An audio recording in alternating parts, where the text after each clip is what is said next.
Alright, this is round 8, the final round of Night Crimson Class Clash Swiss between myself on the left side and Jaxoni on the right. We are both 6-1 going into this round, although we're both TOs and excluded from the top cut for fairness. So this is more of just a for fun match, and I recorded it live, but my window is not actually capturing just my audio, so I figured I'd just go back through it. I don't have the draft phase, but first ban on my side, I banned his Rawia, he banned my Rawia. I first picked Homa, he picks Akambe. I picked August second, he picks Homa second. I picked Agatha, he picked Coco. I was trying to pick Gloria fourth. I had Gloria hovered, and I had backup time, but when it got to the end of my normal time, it auto-picked for me, and it gave me Nunawil. Then he picked Lilywell fourth, I picked Karis on 5, and he picked Edda. So yeah, we'll go into it. I am pretty scared of his Akambe, and that's mostly his win condition here, is being able to find a pick with Akambe.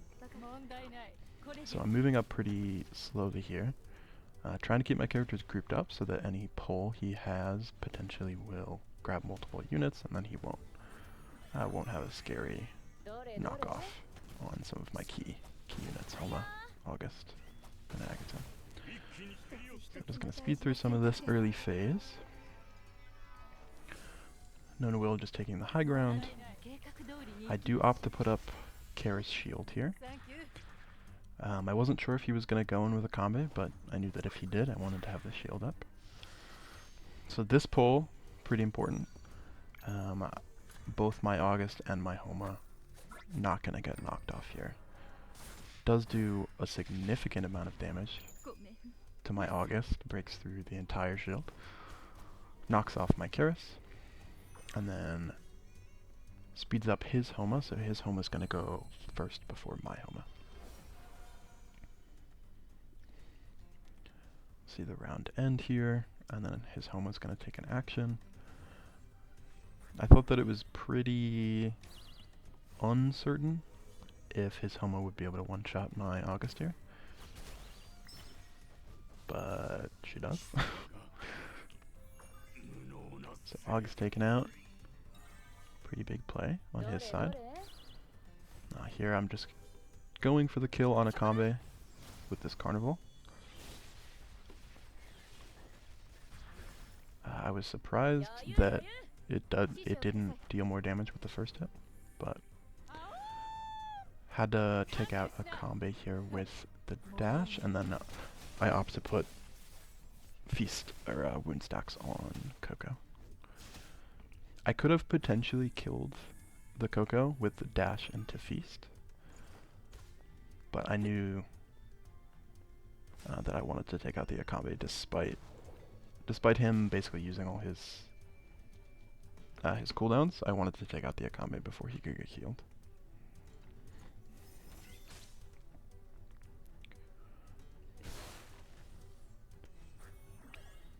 So here I'm expecting my Agatha to live, which was apparently a mistake, because she dies. And then Jax makes a mistake here as well in lining up his Coco with the boulder, and his Homa is lined up there as well. So this gives me a chance back into the game. My Homa has 2 dodges here, now 1, and now both of her guaranteed dodges are off. So I know that the only way that I'm going to win this game from this position, because his Lilywell still has ult up, is by getting a blind on this Lilywell, but I also need to kill this Homa. So this is the only position I can do it from. Potentially, the AoE damage could kill.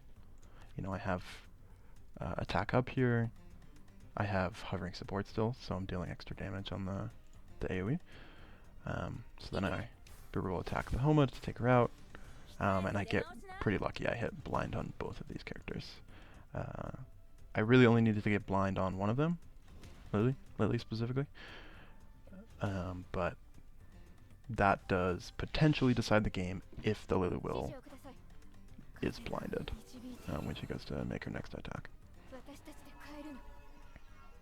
Nona will just coming down, she's singing, she's not really doing anything, and this basically decides the game if this hits or not. So I do get lucky, the 80% blind does go off. The Edda also misses both of her attacks as well, but should not have made a difference there. But really close game, super interesting, definitely was super tight on both sides, and a great way to finish out the final round.